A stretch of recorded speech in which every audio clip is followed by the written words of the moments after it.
शाम की चाय, बालकनी और एकांत मेरे नियमित मित्रों की तरह हैं।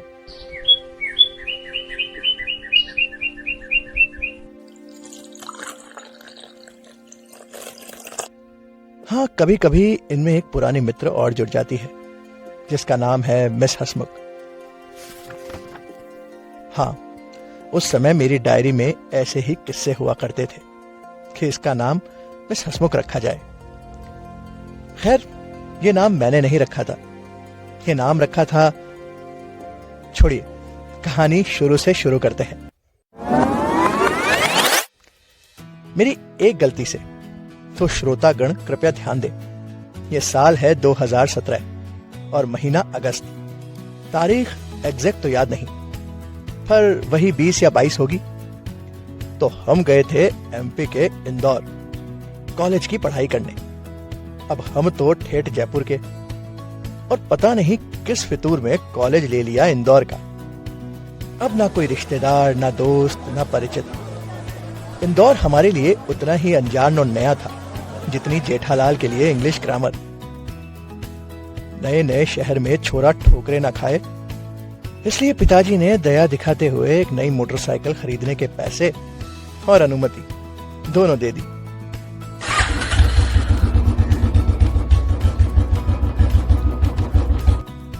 अब बाइक पे लहराते हम 3-4 दिन कॉलेज गए होंगे कि एक दिन ऋतिक, अपनी पीजी वाली कॉलोनी की गली से बाहर निकलते हुए ये आवाज सुनाई दी। मैं हक्का बक्का और भौचक्का तीनों एक साथ रह गया।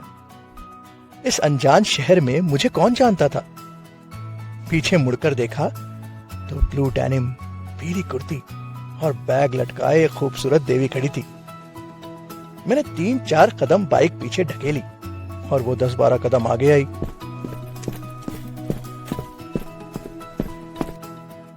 तो मैंने पूछा, आप? और हाँ, मुझे कैसे जानती हो? और क्या काम था जो इतनी जोर से पीछे से चिल्लाई? मैं चिल्लाई नहीं, मैंने आवाज लगाई थी। उसने आवाज में एक तल्खी लाकर कहा, लेकिन दूसरे ही वाक्य में खनखनाती हुई बोली, मेरा नाम युक्ता है। तुम्हारे पीजी के 3 घर छोड़ के सामने वाला घर मेरा है। तुम्हारे पीजी मालिक मेरे पापा हैं, इसीलिए तुम्हारा नाम जानती हूँ।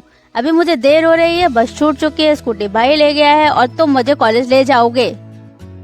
एक सांस में इतना सब बोलते अचानक एक छींक आई और वो अपनी नाक को मसलते हुए बाइक पर पीछे बैठ गई। तभी मैंने नोटिस किया, उसने नाक में एक छोटी सी बाली भी पहनी है और वो बाली उस पर बेहद खूबसूरत लग रही थी। पर यह क्या बात हुई? मान न मान मैं तेरा मेहमान। मुझे अचानक ध्यान आया, हो मैडम, मैंने तुम्हें कॉलेज छोड़ने के लिए हाँ कब किया? छोड़ दो ना प्लीज, एक खूबसूरत लड़की की तुमको दुआ लगेगी। मैं मुस्कुराया, और वैसे भी एक 19 बरस के लड़के को कोई खूबसूरत लड़की दुआ दे दे, उससे ज्यादा क्या ही चाहिए। वैसे मैडम, तुम्हारा कॉलेज कौन सा है? Indore institute of law. तुम भी तो वहीं पढ़ते हो ना? तुम्हें कैसे पता? बेवकूफ इंसान, तुम्हारे गले में आईडी कार्ड लटका हुआ है। ऐसे घर से आईडी कार्ड लगाकर कौन कॉलेज जाता है? अरे कॉलेज में आईडी कार्ड पहनता ही कौन है? बड़ा शरीफ बंदा है यार। हाँ हाँ, लगाना तो मैं भी नहीं चाहता, पर ये शहर, ये कॉलेज नया है, अब पता नहीं है क्या चलता हो। फिर तो क्या बताएं, कॉलेज के सफर में कॉलेज से इंदौर, इंदौर से जयपुर, जयपुर की कुर्ती और चूड़ी, उसे कुर्ती कितनी पसंद है और फिर उसे क्या क्या पसंद है, बात जाने कहां कहां पहुंच गई। इस सफर में मुझे उस अनजान गले पड़ी लड़की का साथ और बकबक दोनों भाने लगे थे। कॉलेज की पार्किंग से बाइक खड़ी करते पता नहीं क्यों मैंने पूछ ही लिया, शाम को भी मेरे साथ लौटोगी? उत्तर तो आ ही होना था। यहीं पर मुझसे गलती हो गई। उसके बाद तो क्या था, इंदौर की कहानी, इंदौर का नाश्ता, इंदौर की सफाई, इंदौर की बोली, इंदौर के रास्ते, मॉल, सबसे मेरा रिश्ता तय कर दिया था मैडम ने। धीरे धीरे उसकी बकबक, उसका साथ, उसका चटोरापन सब मुझ पर चढ़ता गया। सप्ताह की कई रातें 56 दुकान और सराफा में उड़ाई जाती।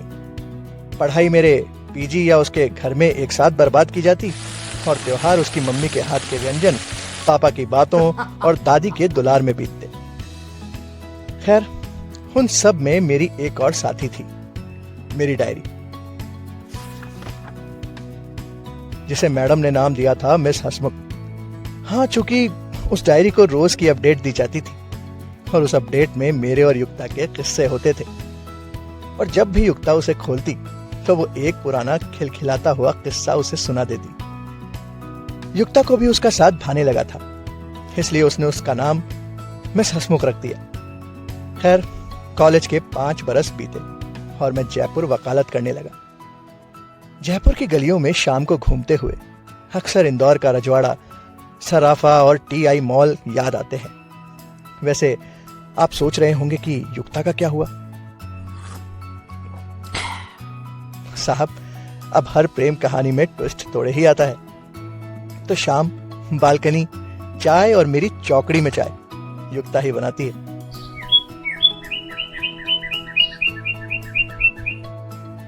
तो मिलते हैं मिस हसमुख से निकले किसी और याद के एक टुकड़े के साथ फिर कभी।